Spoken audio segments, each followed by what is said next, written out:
नमस्कार। न्यूज़ आप तक में आप सभी का स्वागत है। मैं हूं श्वेता। आज भाजपा के तमिलनाडु के भाजपा अध्यक्ष के अन्नामलाई एक्स आईपीएस उनके आने के अवसर पर एक विशाल रैली निकाला गया, जिसमें काफी संख्या में भाजपा और भाजपा के समर्थक शामिल रहे। सारे वार्ड में भाजपा के उम्मीदवार के लिए उम्मीदवारों की तरफ से वोट भी मांगी। इसी पर हमने उनसे बात की, तो आइए जानते हैं उन्होंने हमारे चैनल के माध्यम से और क्या कहा। चलो अंदर जाना ही पड़ेगा फिर।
अभी इस वक्त जो है 11 चरमा मुरुगन मंदिर में खड़े हैं। आपको बताना चाहेंगे कि जो प्रेसिडेंट आए हुए हैं आपका भारतीय जनता पार्टी के और तमिलनाडु के प्रेसिडेंट अन्नामलई जी जो है यहाँ पे आया हुआ है। जितने भी हम आपको बताएं, जैसे कि हर वार्ड में जा रहे हैं और हर एक उम्मीदवार के लिए वोट मांग रहे हैं भारतीय जनता पार्टी की ओर से। और भारतीय जनता पार्टी कोई भी तरह का कसर नहीं छोड़ रहा है ये चुनाव में, चाहे वो पंचायती चुनाव हो, म्यूनसिपल चुनाव हो, सभी में जो है लोगों के बीच में जा रहा है, अपनी बातें रख रही है और मांग कर रहा है कि इस बार आने वाले चुनाव में, चाहे वो पंचायती चुनाव हो या म्यूनसिपल चुनाव हो, उसमें उनको विजय बनाएं। धन्यवाद। अभी इस वक्त जो है हम लोग मुरुगन टेम्पल में मौजूद है। ये 11 चरमा का मुरुगन टेम्पल है। हमारे बीच में जो है अन्नामलई जी मौजूद है। आपको सबको बताना चाहेंगे कि अन्नामलई जी जो है तमिलनाडु का भारतीय जनता पार्टी के अध्यक्ष है। और आज जो अभी अब जो इलेक्शन चल रहा है, म्यूनसिपल चुनाव और आपका पंचायती चुनाव, उसको मद्देनज़र रखते हुए भारतीय जनता पार्टी द्वारा अन्नामलई जी को अंडमान दौरा में भेजा गया। और अन्नामलई जी आज पूरे 24 वार्ड्स में जितने भी उम्मीदवार खड़े भारतीय जनता पार्टी के, उनके लिए वोट पूछने के लिए और एक रैली निकाला गया भारतीय जनता पार्टी में, जिसमें अन्नामलई जी मौजूद थे। चलिए जानते हैं कि कितने में से लोगों के बीच और उम्मीदवारों का कामकाज को लेकर हम इनसे जानेंगे कि कितना उभर के आएंगे। सर ये बताइए सर, अभी जो तमिल सर ये बताइए सर, आप जो आज रैली निकाले और उम्मीदवार के लिए वोट पूछे, कितना लुभा पाएंगे लोगों के बीच? जी बहुत अच्छा ग्राउंड है अंडमान में। बहुत ज़्यादा काम सेंट्रल गवर्नमेंट किया।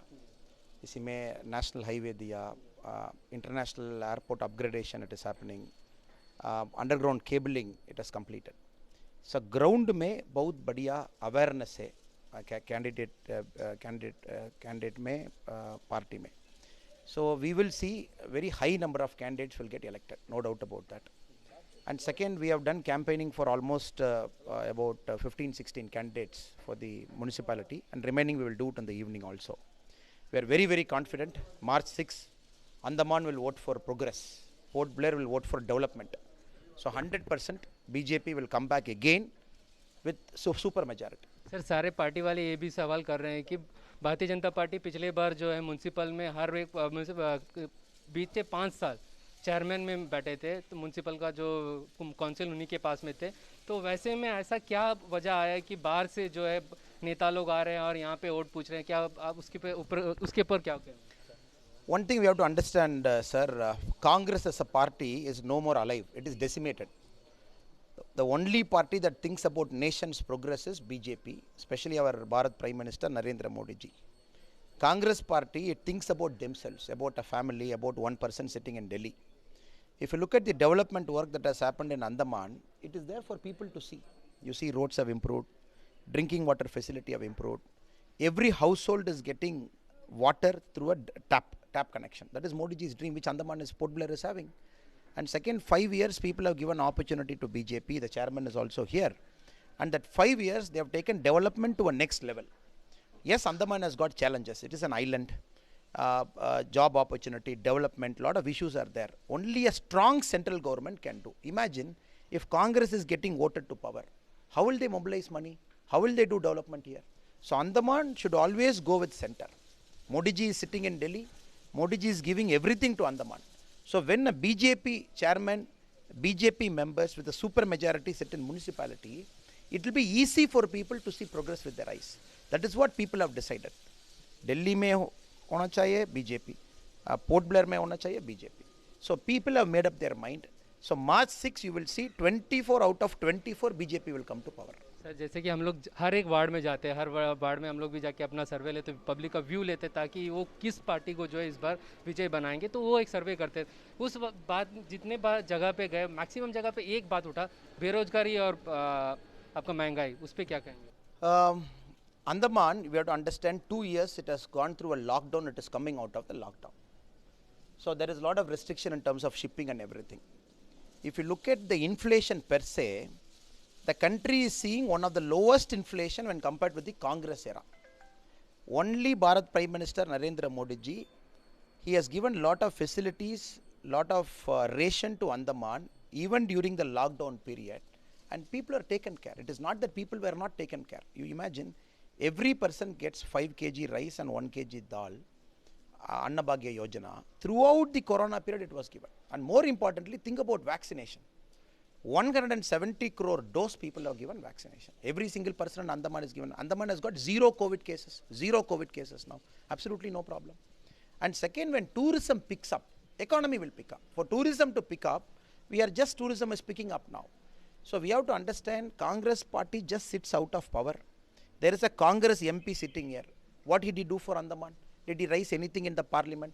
Did he get any special thing done for Andaman? Nothing. He goes to Karnataka, unnecessarily rise up the Meghadattu issue.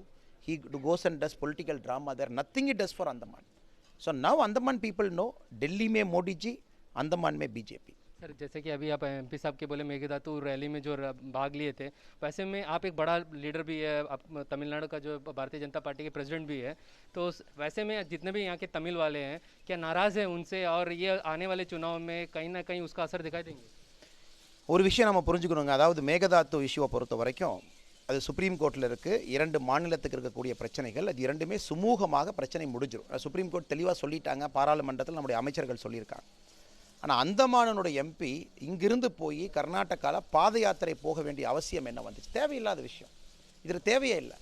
ஏன்னா இங்கே இருக்கக்கூடிய மக்களுக்கு சொந்தங்கள் தமிழ்நாட்டில் இருக்காங்க, எல்லா உறவுகள் இருக்குது, ரத்த உறவுகள் இருக்குது, ஊரில் பல பேர் இருக்கும் பொழுது இந்த எம்பிக்கு பெங்களூர் போய் பாத யாத்திரை போக வேண்டிய அவசியம் என்ன? அப்படின்னா அவருக்கு மக்களுடைய உணர்வை விட காங்கிரஸ் பார்ட்டி தான் முக்கியம். அப்படி இருக்கும் பொழுது மக்களுடைய உணர்வை வந்து அவர் பிரதிபலிக்க மாட்டார். அதான் நான் சொல்ல வந்தேன். கர்நாடகா தமிழ்நாடு 2 பேருமே பார்த்தீங்கன்னா ஒரு சகோதரத்துவம் இருக்கக்கூடிய ஒரு ஸ்டேட். எந்த பிரச்சனையுமே எங்களுக்குள்ளே கிடையாது. அது வந்து சுப்ரீம் கோர்ட்டில் போயிட்டு சுப்ரீம் கோர்ட்டில் மிக தெளிவாக சொல்லியிருக்காங்க, மேகதாத்து கட்டணுமா கட்டக்கூடாதா, அதுக்கு எல்லா மாநிலத்தினுடைய ஒப்புதல் வேண்டும். அதனால் இந்த எம்பி தேவையில்லாமல் போய் பாத யாத்திரால இவர் தான் பாலிடிக்ஸ் பண்ணியிருக்கார். அதுக்கு அந்த மாநில இருக்கக்கூடிய தமிழர்கள் பதிலடி கொடுப்பார்கள். Thank you sir. अंडमान से जुड़ी सभी छोटी बड़ी खबरें देखने के लिए हमारे अपने न्यूज आज तक यूट्यूब चैनल को सब्सक्राइब करें और बेल आइकॉन प्रेस करना ना भूलें. हमारा अपना न्यूज आज तक, अब सच देखेगा अंडमान.